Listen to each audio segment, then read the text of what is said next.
All right, guys, so quick way to know if you have damage to your suspension. Just do a quick rundown. So the most obvious signs, right? This is on a 91 Miata. You want to look for anything bent, right? Here I'm going to start with the lower control arm. I don't see anything bent.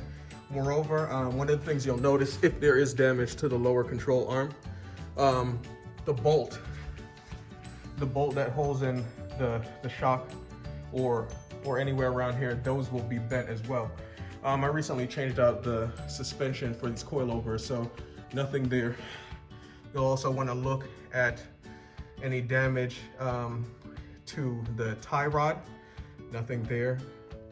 Now, in addition to the lower control arm inspection, you want to look at the spacing on both sides. In this instance, nothing's standing out. It seems pretty evenly spaced on both sides. You want to look at both sides of the lower control arm. Nothing there. Also want to check the axles. It's the axle here, right? Next to the wheel hub. And no, not seeing any bending there. Next up, the upper control arm. So now we look at the upper control arm right here. And I'm seeing a culprit.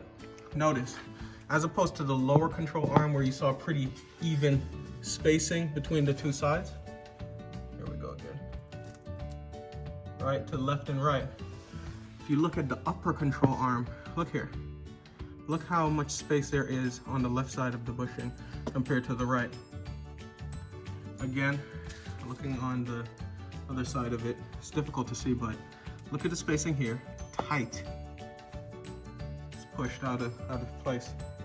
Here, likewise, the bushing itself seems to be coming out. And there you have it. What cued me into this one was in trying to get an alignment, the toe was off, I think 1.13 degrees, which is quite a lot. You could have pretty unpredictable driving and so forth. So what I'm going to do today is I'm going to switch out the upper control arm. Pretty straightforward. What you'll need for it is 14 millimeters on both, 14 millimeters here, 14 millimeters back there. Torque it down, I'll give you the specs, and then we'll go from there. Then we'll get the alignment and then have this thing back on the road and safe. All right, so now in taking out this first bolt, like I said, there are 3 altogether. 1 up front, 2 back here. 1, 2, 3. What you're gonna be looking for, I mentioned earlier that the bolt being bent. When you put in the replacement part, if you notice that the bolt has trouble getting back through or getting in position, then we're gonna wanna think about if there's potential subframe damage. Seems unlikely here. I'm not having any trouble taking out the bolt, but really only time will tell.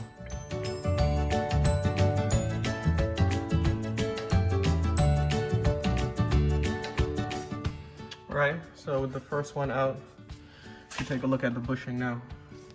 You see this one it's almost in, it's like indented. Meanwhile, on the other side, this one's out. You could very obviously see the bushing is pushed out. Now this could be a matter where it's just a bushing being out of place, but I was able to get the part so cheaply that I'm just gonna replace the whole thing that has a new bushing in there as opposed to trying to push it in. Moving down to the bolt itself. Inspecting the bolt now.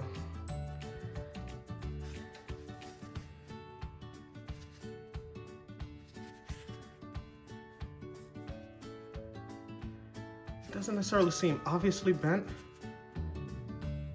but it's kind of hard to tell. I guess I'll find out soon. To the extent that it is though, you'll just want to replace that too, instead of going through the trouble. I'm not sure if it's just in my mind, it almost feels like it is. But anyway, we'll continue removing the rest of the bolts, the other 2 bolts, and get to the replacement. Now for the ones in the back, it's pretty tight in here. I can't use 2 wrenches like I did the first time. So what I'm gonna do is I'm gonna try to use a box wrench and 14, like I said. See if I can get it in there and break it loose. Let's see how it goes. I'll let you know either way. All right, so check this out. This is the old part. This is the replacement. I mean, come on, guys. All right, we see what the issue is here. It's pushed out. So it's the upper control arm in this instance. I got this for, I think it was like 20 bucks. I got the upper and lower control arms for like, all together, I think it was like $60. I'm not seeing any issue with the lower control arm. That is its own, that's its own problem or struggle if I have to do that. What I'm gonna do is I'm gonna try to replace the upper control arm and go from there based on my inspection. Now, before you reinstall, you wanna have, again, a thorough inspection. The subframe is right here, where you're looking at here, going across here, is the rear subframe, right? So looking across here, where the subframe meets the chassis itself, you're looking at the spacing as well, seeing how it looks, right? Seeing if you see any bends or anything like that to see if you have subframe damage. Now, from what I can see, it looks okay. It looks okay. The spacing seems all right on both sides. It's similar. It's the same kind of thinking, right? You're seeing if something just looks off.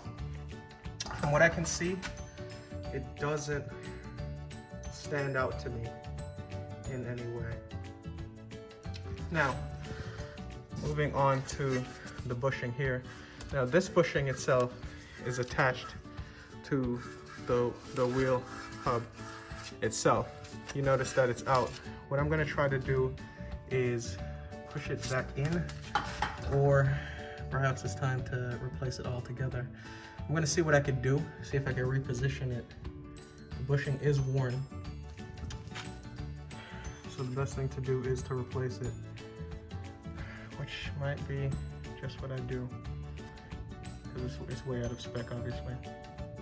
All right, folks. Take care of those bushings, reinstall this, and go from there.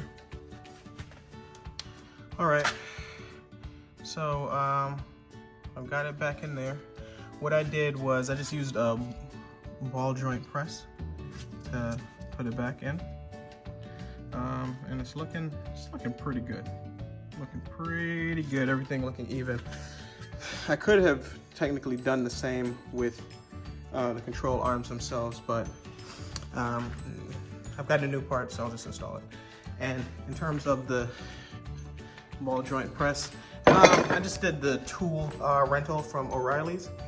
I think it was like 150 bucks, but if you return it within 48 hours, you're gonna get all of the money back anyway, so it doesn't really make much of a difference.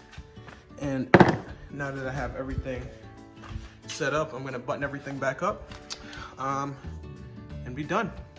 All right, I was able to spot one more thing here. In looking at the hub itself, as you're going through and inspecting for damage, do inspect around the wheel hub itself. Notice here, it's indented in. To a certain extent, it's, I suppose, damaged, right? But the thing to keep in mind is this is exactly how it's supposed to be. When reinstalling for a wheel hub or other assembly or otherwise, you will crush this part in to essentially lock it into this groove. Totally normal, nothing to see there. So anyway, for reinstall, you're just buttoning it back up the same way.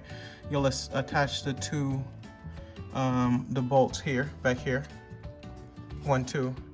And as it relates to the front one, you'll need some assistance. So what you could do is you can use your jack when you get to that point and jack it up underneath the control arm, the lower control arm itself, to move up the suspension to get it in place as you need it.